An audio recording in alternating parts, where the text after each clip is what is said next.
Est-ce que tu sais que la vie que tu as aujourd'hui est le fruit des actions que tu as mis en place il y a 2, 3 ou 5 ans? Est-ce que tu sais aussi que la vie que tu auras dans 5, 10 ou 15 ans dépendra des actions que tu mettras en place aujourd'hui, donc des habitudes que tu mettras en place au quotidien? Donc c'est pourquoi aujourd'hui j'aimerais t'apprendre en fait à mettre en place des habitudes. Comment mettre en place des habitudes durables dans le temps? Parce que ce qu'il faut comprendre, c'est que la plupart du temps, au début de chaque année, on se fixe plein d'objectifs, on essaye de mettre en place des habitudes. Mais le gros problème, c'est qu'on n'arrive pas à le tenir dans le temps. On commence une fois, deux fois, troisième jour, on abandonne, on retourne encore dans nos mauvaises habitudes parce que c'est toujours plus facile d'entretenir une mauvaise habitude que de mettre en place une bonne nouvelle habitude. C'est toujours plus facile d'aller jouer à la console que de lire un livre par exemple. Mais dans cette vidéo, je vais vraiment t'aider à créer une bonne nouvelle habitude et vraiment à le garder dans le temps. Mais avant d'entamer cette vidéo, si tu n'es pas encore abonné à la chaîne, je t'invite dès maintenant à t'abonner pour ne pas rater toutes les belles vidéos qui vont passer ici chaque samedi. Et si tu es encore plus sympa, tu me laisseras un pouce bleu, ça serait super sympa de ta part. Tu peux toi-même remarquer que voilà, beaucoup de choses ont changé. J'ai changé de décor parce que j'ai déménagé et ça m'a pris beaucoup de temps. Toute la semaine, j'étais occupé là-dessus. C'est pourquoi cette vidéo, elle risque de sortir d'ailleurs en retard. Donc, dans la première partie de cette vidéo, je vais t'expliquer pourquoi il est important de mettre en place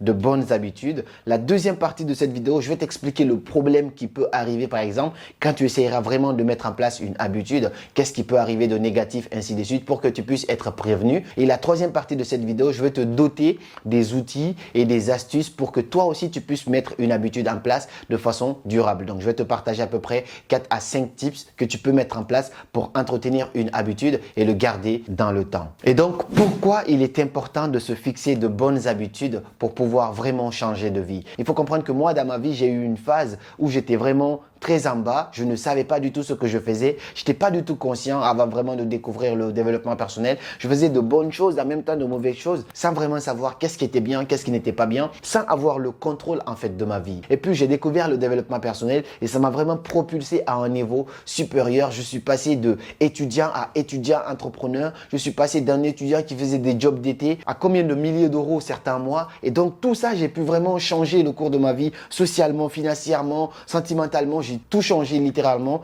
dans ma vie grâce aux nouvelles habitudes que j'ai réussi à mettre en place et à les conserver surtout. Parce que mettre en place une habitude, c'est pas le plus difficile, mais c'est comment le garder dans le temps, tenir pendant 1 mois, 2 mois, 3 mois, une année. C'est ça le plus difficile. Donc vraiment, ma vie a commencé à changer positivement et une fois, j'ai commencé à prendre les choses pour acquis et je me suis encore retrouvé comme ça. Ces derniers temps, j'ai rencontré beaucoup de difficultés. Je ne faisais pas du tout attention à certaines choses. Je pensais que c'était naturel, mais non, je me rends compte que mes habitudes donnent mes résultats. Donc, les résultats que j'ai dépendent en fait des habitudes que je fais inconsciemment qui sont en train de détruire ma vie. Quels sont les problèmes que tu peux rencontrer lorsque tu mets en place des habitudes? Le premier problème, c'est que une habitude est beaucoup plus facile à mettre en place, mais difficile à tenir dans le temps. Donc, il faut beaucoup d'astuces, beaucoup de stratégies à mettre en place pour être discipliné par rapport à cela. Parce que on sait qu'au début de chaque année, par exemple, beaucoup de gens se fixent des objectifs. Je veux perdre du poids, je veux lancer un business, je veux prendre de la masse, ainsi de suite. Et on commence quand même. C'est ça qui est incroyable. J'ai même fait une conférence en janvier dernier sur comment mettre en place de bonnes habitudes pour faire de 2022 une année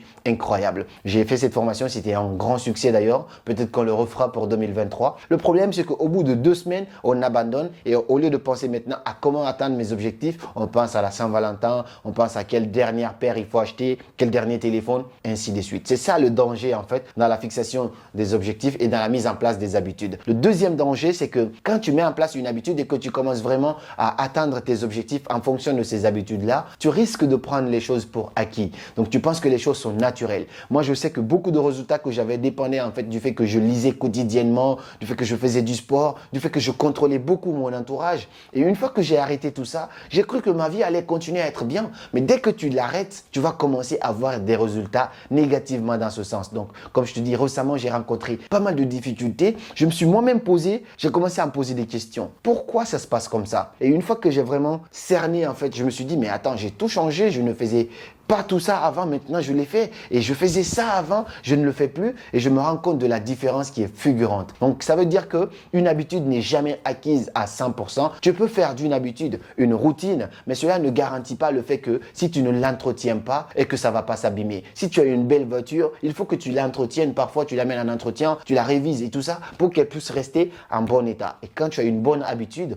tu dois l'entretenir. Donc, il y a tout un écosystème qui se met en place autour de tes habitudes pour les garder saines. Et donc, la question cruciale qu'on se pose, c'est comment mettre en place une habitude durable dans le temps. Dans cette partie, du coup, je vais te partager 6 astuces à mettre en place pour garder une habitude dans le temps. La première astuce que je veux te partager pour la mise en place d'une habitude, c'est de clarifier déjà tes objectifs. Parce que quand on met une habitude, c'est par rapport à un objectif. Est-ce que c'est assez clair dans ta tête? Est-ce que tu sais vraiment ce que tu veux obtenir? Supposons que par exemple, tu veux perdre du poids. Est-ce que c'est assez clair dans ta tête? Est-ce que tu as utilisé les stratégies SMART par exemple par rapport à cet objectif? Combien de poids tu veux perdre? Pendant combien de temps? Il faut que ton objectif soit le plus clair possible. Parce qu'en fait, il n'y a pas de chemin favorable pour quelqu'un qui ne sait pas où il va. Tous les chemins lui seront favorables en fait. Pas de motivation sans raison. Tu dois d'abord savoir quel est ton objectif, pourquoi tu veux atteindre cet objectif, dans combien de temps tu veux l'atteindre. Une fois que ton objectif est clair, je te demanderai dès maintenant d'ailleurs de prendre une feuille et d'établir en fait ton objectif, que ce soit clair. Tu veux mettre une habitude par rapport à quoi? Par rapport à quel système? Par rapport à quel mode de vie? Est-ce que c'est parce que tu as envie d'avoir une vie saine et équilibrée? Mais pourquoi tu veux avoir cet objectif? Écris-moi ça sur une liste. Tu le gardes sur toi parce que ça va être très important pour la suite de cette vidéo. Et donc, la deuxième chose que je vais te conseiller pour mettre en place une habitude, c'est de lister les avantages que tu vas obtenir lorsque tu atteindras ton objectif qui est lié à ces habitudes-là. Ou sinon, de lister les inconvénients que tu vas avoir si tu n'atteins pas en fait les objectifs qui sont liés à ces habitudes. Donc, quels sont les avantages? Qu'est-ce que tu y gagnes? Le pourquoi derrière en fait? Ou qu'est-ce que tu as à perdre si tu ne fais pas cet objectif-là? Je te donne un exemple. Par exemple, si je me dis, je vais me fixer pour objectif, je vais mettre en place une habitude qui va me permettre de bien manger sainement. Et généralement, on met plusieurs habitudes ensemble. Mais par exemple, il y a l'alimentation là-dedans. Je sais que ce que je vais obtenir plus tard, c'est un corps de sportif, c'est un corps d'athlète. Et ça, c'est très important pour moi. Alors, ça, c'est l'avantage. Sinon, l'inconvénient, c'est quoi? Je vais me retrouver avec un gros ventre dans 5 ou 10 ans. Et après, ce sera presque irrécupérable. Donc ça, c'est l'avantage ou l'inconvénient. Tu peux aussi te fixer ces avantages ou inconvénients dans n'importe quel domaine de ta vie. Qu'est-ce que tu as à gagner si tu atteins cet objectif-là, ou qu'est-ce que tu as à perdre si tu n'atteins pas cet objectif-là? Dans les deux sens, ça marche et tu verras que ça va vraiment avoir le déclic dans ta vie. Et la troisième astuce que je vais te partager, la troisième chose qui est très importante lorsque tu mets en place une habitude, c'est ton entourage. Et celui-là, j'y tiens beaucoup parce que ça a eu un impact considérable dans ma vie.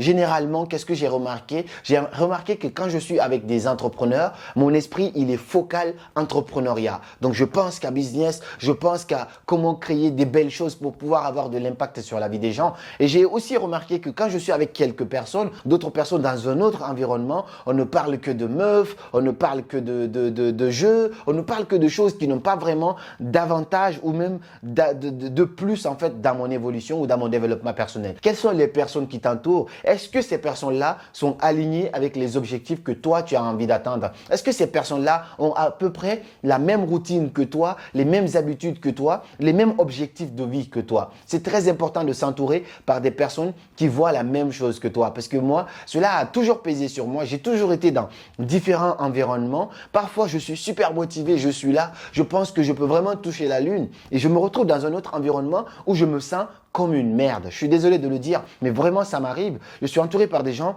qui ne me valorisent pas, qui ne savent pas en fait est-ce que tu as de l'importance, qui ne valorisent pas aussi l'impact qu'il y a ton mindset. Et du coup, ça te fait perdre ton estime en toi. Et du coup, tu te retrouves petit à petit à rêver moins. Parce que les gens autour de toi sont en train de rêver moins. C'est très important de s'entourer par des gens qui ont la même ambition que toi. Je n'ai pas dit que tu dois abandonner tes amis qui n'ont pas les mêmes visions que toi, mais tu dois mettre en écart en fait. Tes amis, tu vas les fréquenter de moins en moins, toujours garder un bon lien, mais à cause de tes objectifs, parce que ça tient, c'est très important important pour toi, tu vas prendre un petit peu tes distances avec ces gens-là. Et la quatrième chose que tu peux faire dès maintenant pour vraiment mettre en place une bonne habitude, une fois que tu t'es fixé ton objectif, tu as vraiment appris à contrôler ton entourage, ce que tu peux faire, c'est de faire une promesse sincère à 2 ou 3 personnes de ton entourage. J'ai toujours suggéré qu'il ne faut pas parler de ses rêves à tout le monde. Quand tu as un objectif, par exemple, tu commences à en parler. À force d'en parler, plus tu en parles à plusieurs personnes, plus tu baisses l'intensité en fait de l'atteinte de cet objectif, de l'émotion qui va te pousser à passer à l'action. Donc parfois, tu en as tellement parlé d'un objectif, tu te rends compte toi-même que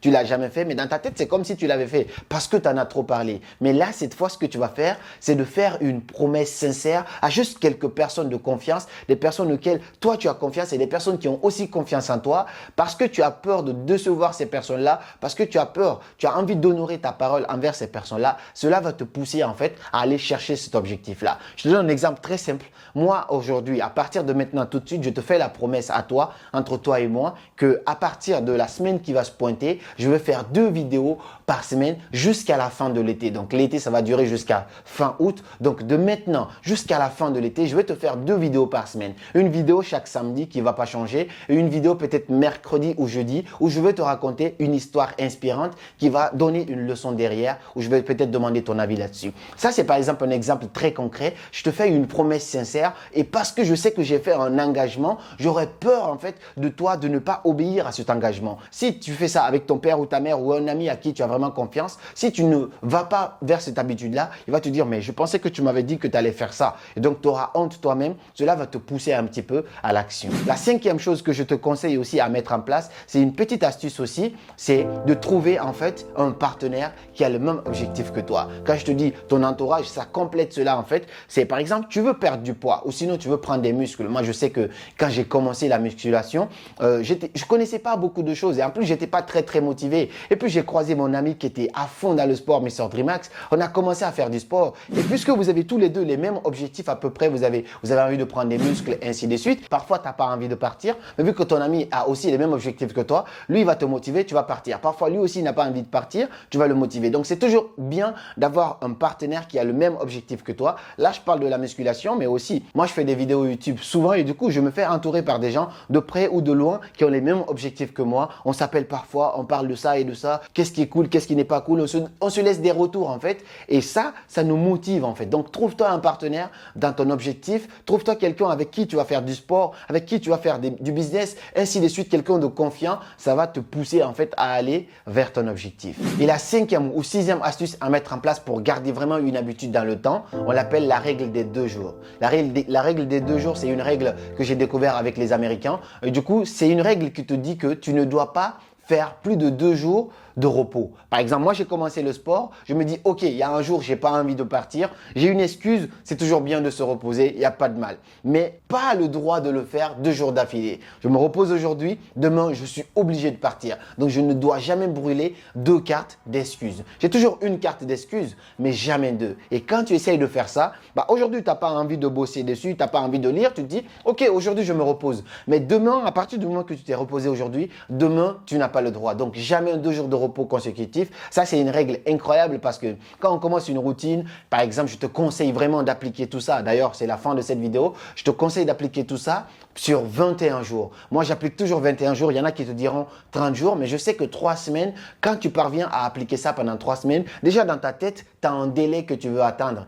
Au bout de ces 3 semaines-là, tu vas voir que ça va devenir beaucoup plus facile pour toi. Donc, tu te dis, tout ce que je vais me fixer là, comme ces habitudes de cette vidéo-là, directement, je vais essayer de les appliquer pendant 21 jours. Pendant 21 jours, je vais faire une vidéo sur YouTube tous les jours, un TikTok tous les jours. Je ne sais pas qu'est-ce que tu vas te fixer, peu importe. Et pendant 21 jours, tu essayes de faire ça et directement, tu vas voir que ça va vraiment faire une différence considérable dans ta vie parce que nos résultats à long terme dépendent des habitudes à court terme que nous mettons en place. J'espère en tout cas que cette vidéo t'aura plu. Est-ce que tu as quelque chose à dire pour compléter cette vidéo? Et sinon, quelle est la chose la plus facile à faire pour toi dans cette vidéo, de tout ce qu'on a vu ici? Et qu'est-ce qui est encore compliqué à mettre en place? N'hésite pas à me faire part de ton avis dans les commentaires. Et puis on se dit à très bientôt pour de nouvelles vidéos. Et comme toujours, c'était Karamo. Suivez vos rêves, ils connaissent le chemin.